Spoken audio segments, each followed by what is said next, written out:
Y nosotros vamos a abrir la Biblia en Hechos capítulo 2. Hechos capítulo 2. Estaba recordando la cita de cuán hermosos son los pies de los que anuncian el Evangelio. Estaba un pastor ahí en León que tenía pie de atleta y casi cuando llegaba a una casa con confianza se quitaba los zapatos, se ponía a rascarse los pies constantemente. Era mucha la comezón y se rascaba mucho los pies. Al estar enseñando en su iglesia, les dije a los hermanos, el pastor Isidro tiene los pies más hermosos de todos aquí en México. ¿Verdad? Porque ¿cómo era posible? Pero estaban viendo, ¿verdad?, el lado físico, pero el Señor dice en su palabra que el pastor tiene los pies más hermosos. ¿Lo duda? El hermano era uno de los predicadores del Evangelio que Dios usó en gran manera. Donde quiera que estaba, donde quiera que iba, un día estaba predicándoles a unas personas que llegaron ahí en una camioneta rara y se puso a predicarles el Evangelio y llegó la policía y se lo llevaron a todos y a él también. ¿Sí? Se los llevaron allá y pues no se puso a llorar, ¿verdad? Se puso más bien como Pablo y Silas a predicar el Evangelio allí en la cárcel. Y gloria a Dios, ¿verdad? Estaba anunciando constantemente el Evangelio. Entonces, ¿quiere tener sus pies hermosos? ¿Sí? No necesita ir con el podólogo. Póngase a predicar el Evangelio, ¿verdad? A predicar el Evangelio. Hechos capítulo 2, versículo 40. Con otras muchas palabras, testificaba y les exhortaba diciendo: sed salvos de esta perversa generación. Con otras muchas palabras, el apóstol Pedro, anunciando ese día de Pentecostés el Evangelio al pueblo de Israel, que había llegado de diferentes lugares de aquel mundo, llegó a Jerusalén a tener esta fiesta de Pentecostés, y allí el Señor, llenando a Pedro del Espíritu Santo, lo puso a predicar, y dice que con estas y otras muchas palabras les hablaba diciendo: sed salvos de esta perversa generación. Salvos de esta perversa generación. Entiendo cuando alguien dice que alguien es perverso, pero quise indagar más qué era la palabra, qué más significado tenía. Y dice el diccionario que es una persona que obra con mucha maldad y lo hace conscientemente y hasta disfruta de hacer la maldad. Alguien perverso es alguien que obra con mucha maldad y lo hace conscientemente y disfruta de hacer esa maldad. ¿Hay aquí algún perverso? ¿Sí? Alguien que está pensando una maldad y lo está pensando y lo está tramando y lo va a llegar a concluir, ¿verdad? Dice el Señor: libérense de esta perversa generación. Hermanos, como iglesia tenemos que liberarnos de esta perversa generación. Si Pedro y los otros apóstoles vieran a esta generación, yo creo que aquella generación sería, como dice el mundo comúnmente, muy santa, ¿verdad? Todavía nuestros padres, nuestros abuelos, que también eran malos, pero se detenían, ¿verdad?, para ciertas maldades. El mundo va avanzando cada día más y más en la maldad. Se está multiplicando la maldad para los días finales, multiplicándose la perversión. Y vemos gente demasiado perversa. Y podemos tener uno en la familia, podemos tener uno entre los amigos, podemos tener alguien, ¿verdad?, entre los vecinos, alguien perverso. ¿Quién es ese perverso? ¿Verdad?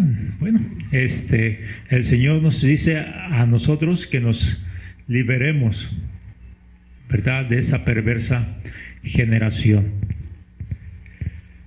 Nosotros fuimos salvados de esa perversa generación. Sí, fuimos rescatados por la sangre de Cristo, pero no para andar otra vez en esas cosas perversas.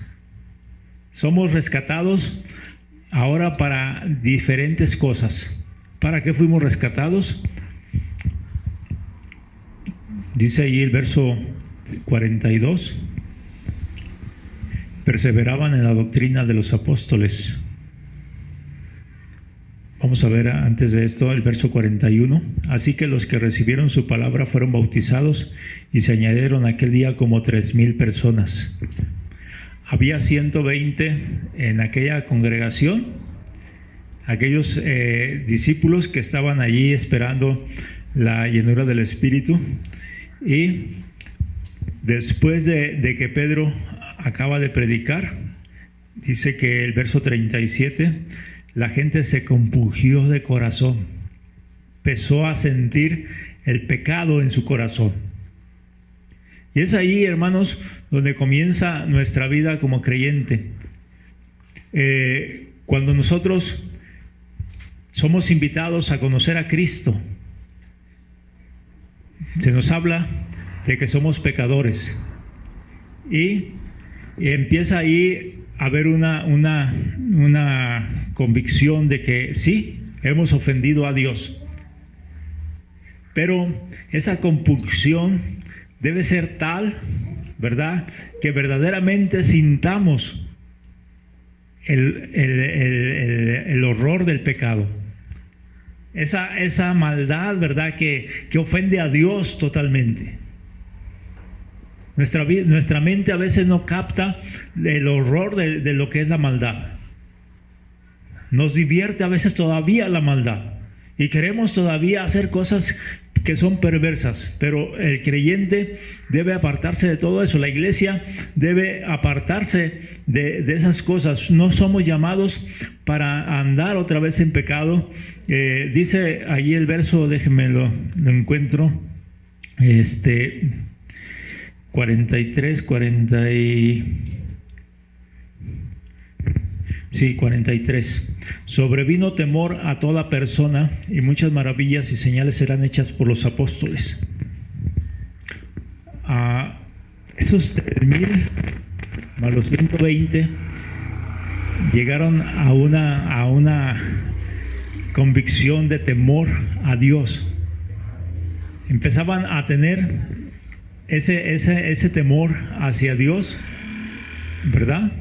Dios aborrece el pecado, Dios nos está mirando, Dios es soberano, nosotros nos sometemos a Él porque Él es soberano, y empezaban a mirar a Dios todos los días de su vida. Y ahí estaban ellos, ¿verdad?, con ese temor hacia Dios, y así debe estar la iglesia del Señor. Y fuimos salvados de esta perversa generación, hermanos, para que nosotros ahora andemos en la enseñanza de los apóstoles, en la doctrina de los apóstoles, como andaban estos hermanos.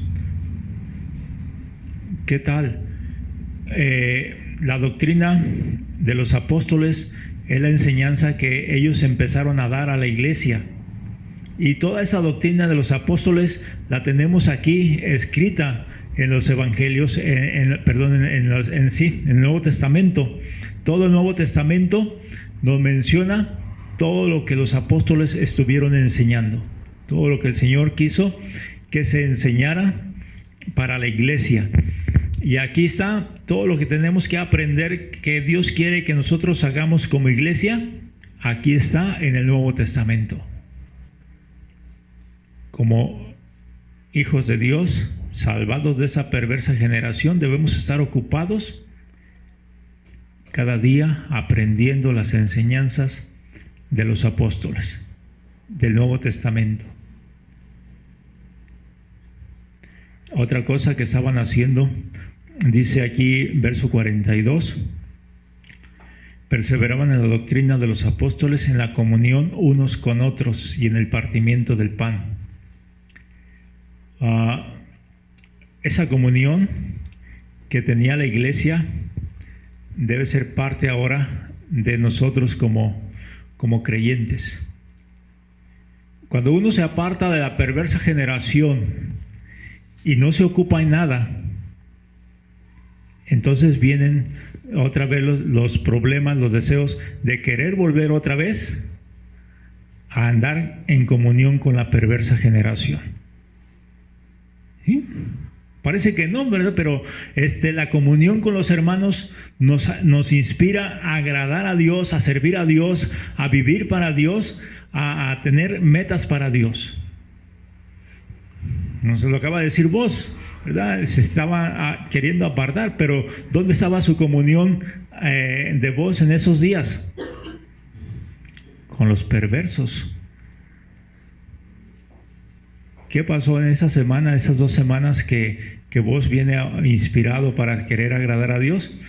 Tuvo comunión todos los días con creyentes, con hijos de Dios. ¿Quieres servir a Dios verdaderamente? ¿Quieres inspirarte para agradar a Dios? Convive con hermanos todos los días.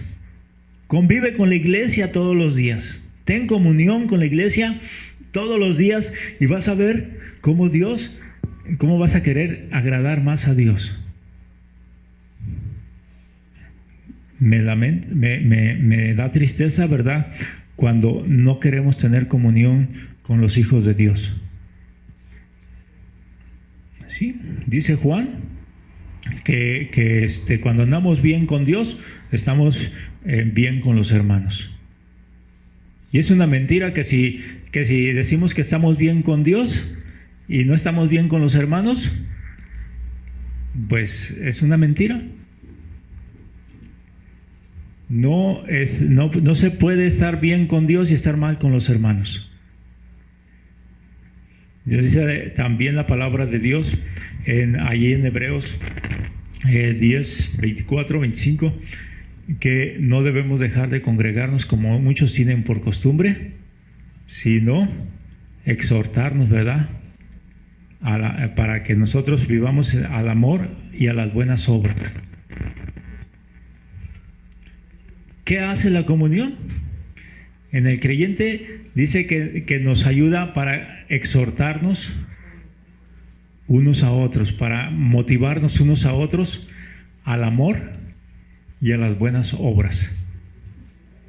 Como un palo, ¿verdad? Hemos dicho esto, que lo retiran del fuego, un leño que retiran del fuego. Cuando el fuego está bien prendido y lo retiran del fuego, ¿qué va a pasar con ese leño? Allá solitario, se va a ir apagando. Se va a ir apagando. Mi motivación, hermanos, es la comunión con los hermanos, con la iglesia, y debemos, hermanos, convivir. Es interesante, no puedo pensar, entender, ver con claridad lo que hacían estos 3,120 y cada día se estaban añadiendo más a la iglesia para poder convivir. No tenían auditorios, no tenían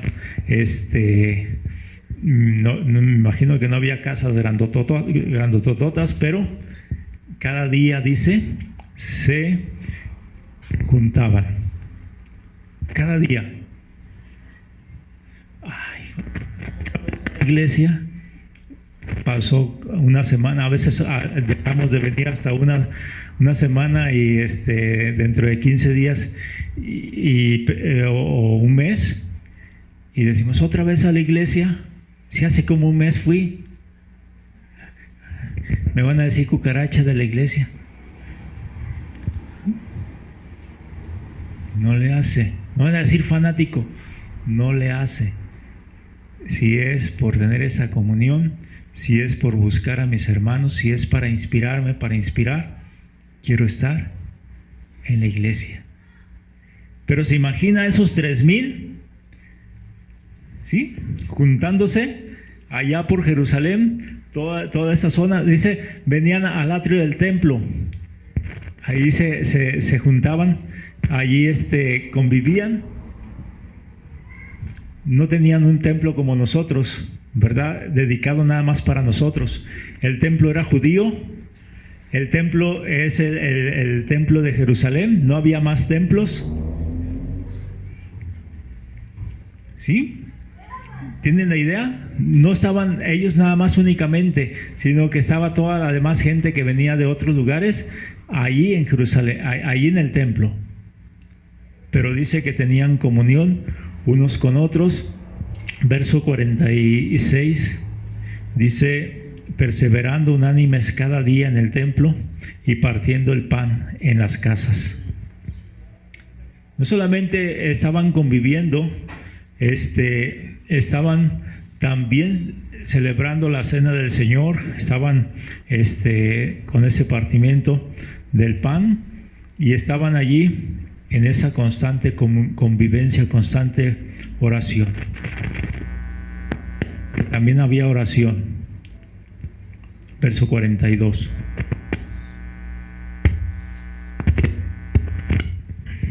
En la comunión unos con otros, en el partimiento del pan y en las oraciones.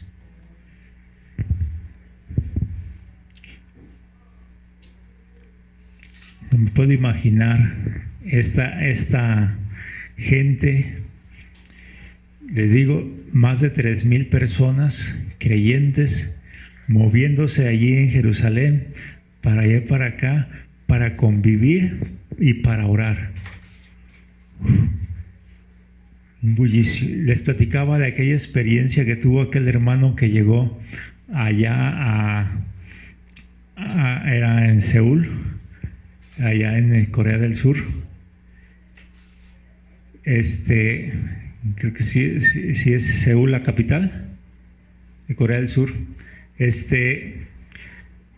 Llegó, se fue al hotel como a las 3 de la mañana, 4 de la mañana, dice que oía mucho bullicio, bastante bullicio, y estaba así casi enfrente un estadio, y él pensó, ¿qué evento habrá hoy? ¿Van a jugar o qué? Y se asomaba y veía mucha gente que estaba llegando. Ya se fue a acostar. A la mañana le pregunta al encargado del hotel, ¿qué hubo anoche? ¿Qué evento había anoche? Le dice el encargado, son los hermanos que se juntan para orar allí constantemente. ¿En serio? Sí. Se vienen allí al estadio a orar.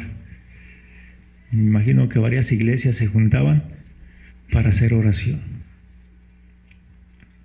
Es uno de los países que no tienen vergüenza gay. ¿Sí? No tienen. Cuando querían hacer esas marchas, los hermanos mismos fueron a hacer la manifestación en contra de la marcha, de la perversión. ¿Qué hace la oración, hermanos? ¿Qué hace la oración? Si hay algún hermano que está orando, no diga, ¡ay, qué aburrido! Sí, como iglesia tenemos que decir, tengo que orar. Tengo que ir a orar también. Si hay hermanos que están orando, hagamos el esfuerzo para ir a donde están ellos orando, para unirnos también en oración. Porque cuando hacemos equipos de oración, el infierno tiembla. ¿Sí? Hacemos temblar las puertas del infierno. El diablo no está temeroso de que se llene aquí la iglesia, de que haya muchos aquí. Él no está temeroso de eso. Está temeroso cuando la iglesia se pone de rodillas. Y esta iglesia de Jerusalén estaba en constante oración. Constante oración. Orando, orando, orando. Otra cosa que tenía esta iglesia, que fue sacada de esa perversa generación y que ya no quería estar en esa perversa generación, era la piedad. Verso 45 al 46. Vendían sus propiedades, sus bienes, y los repartían a todos según la necesidad de cada uno. Y perseverando unánimes cada día en el templo, partiendo el pan, en las casas comían juntos con alegría y sencillez de corazón. Estos hermanos, los que tenían más propiedades, no eran egoístas, ¿sí? No eran tacaños, eran generosos. Había en su corazón esa piedad, ese deseo de apoyar, de ayudar, y se desprendían de sus cosas. Venían y repartían a todos, ¿verdad?, según la necesidad de cada uno. Cada uno que veían, ¿verdad?, que sufría alguna necesidad, se juntaban para apoyarle. No había viudas desamparadas en la iglesia. No debe haber viudas desamparadas en la iglesia. Y hemos conocido iglesias que tienen sus viudas muchas veces desamparadas. La iglesia hace presupuesto para muchas cosas, pero menos para querer ayudar a aquella gente que tiene necesidad.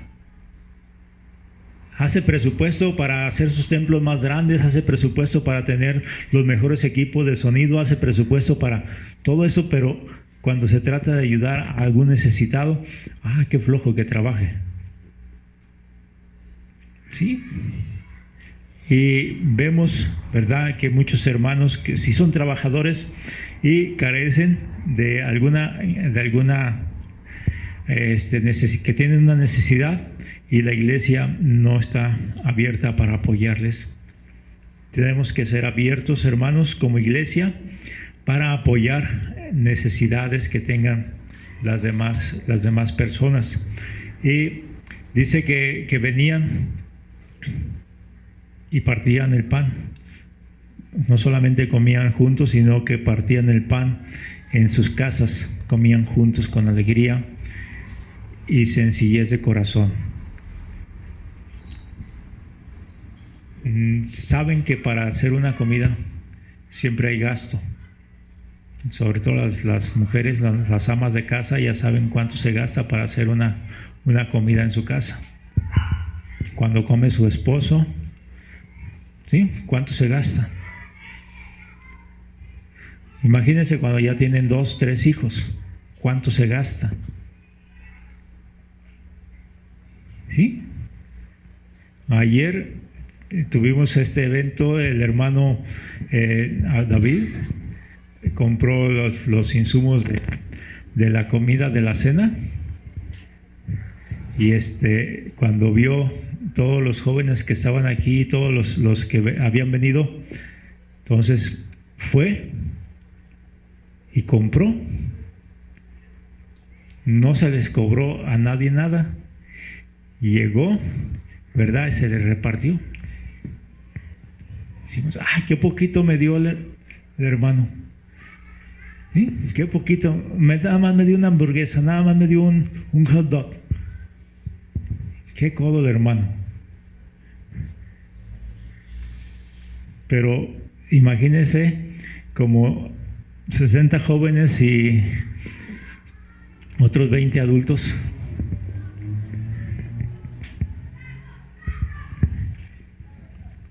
¿Sí?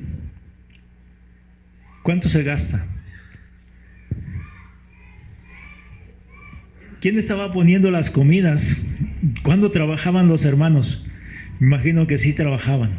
Sí había espacio para trabajar, pero después de su espacio de trabajar venían a buscar a los otros hermanos y estaban dispuestos a cooperar para también aquellos que no tenían.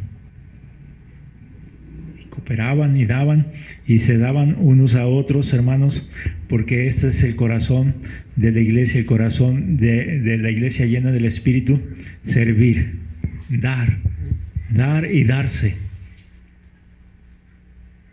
¿Verdad? El corazón de la iglesia está en servir. Cuando la iglesia cuando la iglesia da, es bendecida. Es bendecida. Yo creo que el que más se bendijo esa semana pasada fue el hermano David. ¿Sí? El que más bendición recibió fue él. Entonces, estamos viendo que es parte de nuestra vida como iglesia la piedad. ¿Qué otra cosa recibieron esta iglesia cuando fueron salvos de la perversa generación? Dice allí, verso 47, alabando a Dios. Alabando a Dios. Hay un corazón de alabanza, hermanos, cuando somos apartados de la perversa generación, que estamos viendo la palabra de Dios no con nuestros ojos, sino con los ojos del Espíritu Santo, cuando el Señor nos empieza a revelar verdades y cosas para nuestra vida, para enseñar a otros, y empezamos a mirar la palabra de Dios desde otra perspectiva. Entonces hay una maravilla, ¿verdad? Y hay una alabanza a Dios. Hay una alabanza a Dios cuando hay una comunión que nos funde con los otros hermanos. Una comunión cuando vemos que esa relación con los otros hermanos es grande, cuando esa se va acrecentando más y más, cuando somos parte ya de esa familia. Hay una alabanza cuando oramos al Señor y vemos respuestas a la oración que para nosotros era difícil o imposible, y vemos el milagro de Dios. Allí hay alabanza a Dios. ¿Sí? Cuando vemos que Dios usa lo que tenemos para ayudar, para servir, y esa persona nos da una sonrisa, nos da una expresión de cariño, de amor, hay una alabanza a Dios. Hay una alabanza. Hay un motivo grande, ¿verdad?, para estar satisfechos. ¿Verdad?, es seguir los pasos del Señor. Hay otra cosa más que vemos en esta iglesia que fue salva de la perversa generación. Esta iglesia, dice, el Señor añadía cada día a la iglesia a los que habían de ser salvos. Estaba salvando a más personas de aquella perversa generación. No se quedó conforme con haber sido salvada de la perversa generación, sino que buscaba salvar gente de la perversa generación. Los motivos por los cuales iban a ese atrio del templo judío no era para seguir las ceremonias judías que antes tenían, era para convencer, para platicar con los otros judíos acerca de lo que ellos estaban viviendo ahora, acerca de Jesucristo. Sí, ahorita vos nos enseñaba algunas herramientas que aprendió, ¿verdad? Una pulsera, un cubo, pero sencillamente lo que tenemos que predicar, ¿verdad? Si no tenemos cubos, si no tenemos esa pulsera, nada más lo que tenemos que anunciar es a Jesús, que murió y resucitó por nuestros pecados para liberarnos de esa perversa generación. Sí, el Evangelio, hermanos, el Evangelio es la parte medular de nuestras iglesias, es la razón por la que vivimos, por la que el Señor nos dejó aquí en la tierra todavía. Predicar a Jesucristo, no como un programa. Sí son buenos los programas, pero no es lo que el Señor quiere que nosotros vivamos de un programa. quiere que vivamos un estilo de vida predicando a Jesucristo. Cada día, en la oportunidad que el Señor nos da, Señor, aquí estoy. Y cuando el Señor nos da la oportunidad de hablarle a esa persona de Cristo. A tiempo y fuera de tiempo, le dijo Pablo a Timoteo, predica el Evangelio. A tiempo y fuera de tiempo. Habla de Jesús. Si no hablas de Jesús, esta generación se va a pervertir más. Se va a estar pervirtiendo más. Somos la sal de la tierra. Somos esa sal que el Señor quiere que estemos compartiendo a los demás. Salvados de esa perversa generación. Vamos a orar, hermanos. Los días son malos. La maldad aumentará. La iglesia no tiene que andar ya en esa maldad. Si Jesús vino a su vida,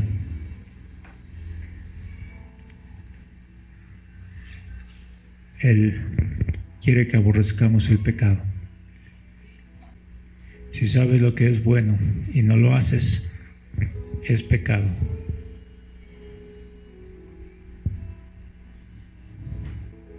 Padre,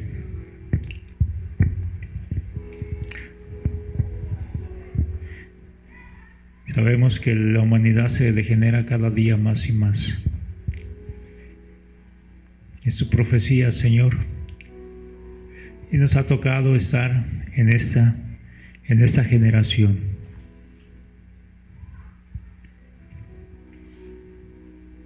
Así como dice la Escritura que David sirvió en su generación, te sirvió en su generación, queremos, Señor, servirte a ti. Que esta generación de la iglesia, Señor, no esté coludida con la perversa generación. Por el contrario, Señor, ayúdanos a hacer como aquella primera iglesia, a conocer la enseñanza que nos dejaste a través de los apóstoles, a tener comunión con nuestros hermanos para motivarnos cada vez más y más a orar juntos, a convivir, Señor, a tener piedad de las necesidades de los demás, a alabarte, Padre, por todo lo que haces, por todo lo que eres, y a predicar, Señor, el Evangelio. A predicar el Evangelio, que sea también otro de nuestros planes, propósitos, que no dejemos a un lado.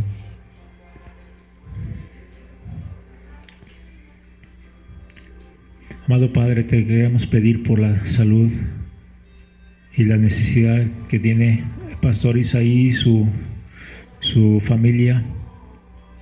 Queremos, Señor, que tú te manifiestes, que tú proveas, que veas, Señor, lo que tiene que realizarse.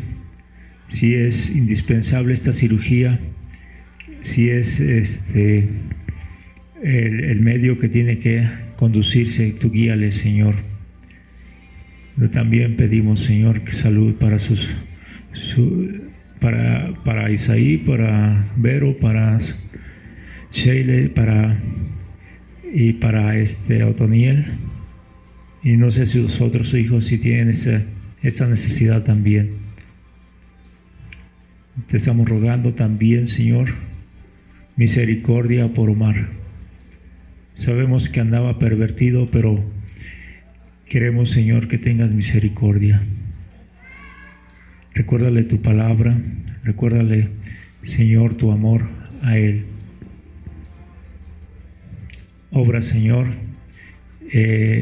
tenemos la esperanza de que puedes hacer ese milagro. Queremos, Señor, que tú has hecho esto antes y creemos que lo puedes volver a hacer con la vida de Él.